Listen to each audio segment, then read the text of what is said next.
அக்கா இன்னும் துணியை துவைக்கலையாக்கா? நாளைக்கு நான் எதற்கா போட்டு போவேன்? இருடா துவைச்சு தர்றேன்.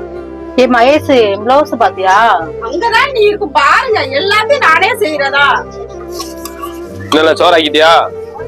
டேய் சாப்பாடெல்லாம் செஞ்சுதான் வேலை போட்டு பசிக்காதா? சாப்பாடு செஞ்சுட்டு யாரு போட்டு தருவா? அம்மா சும்மா தானே உட்காந்து டீ வச்சுட்டு இருக்காங்க. எல்லாருக்கும் எல்லா வேலையும் நான் தான் செய்யணுமா?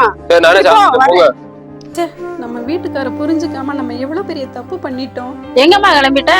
என் வீட்டுக்கு போறேம்மா. இதானம்மா உன் வீடு? இது உங்க வீடுமா? என் வீடுன்னு சொன்னது என் புருஷன் வீடு. புருஷன்கிட்ட இருந்து வாழ பிடிக்கணும் தானம்மா இங்க வந்த, திருப்பி போறேன்ற? என் புருஷனுக்கு பீடி சிகரெட்டு குடிப்பழக்கம் எந்த கெட்ட பழக்கமே கிடையாது. அவர் என்னை எப்படி பாத்துக்கிட்டாரு தெரியுமா? ஆனா ஒரு 6 மாசம் வேலைக்கு போகலன்ற காரணத்துக்காக நான் அவர்கிட்ட சண்டை போட்டு டைவர்ஸ் வாங்கிட்டு இங்க வந்துட்டேன். ஆனா இங்க வந்து நான் படுற கஷ்டம் எனக்கு தான் தெரியும். நான் போய் என் புருஷன்கிட்ட மன்னிப்பு கேட்டா அவர் நிச்சயம் என்னை ஏத்துக்குவாரு. அந்த நம்பிக்கை எனக்கு இருக்கு. நான் போயிட்டு வரேன்.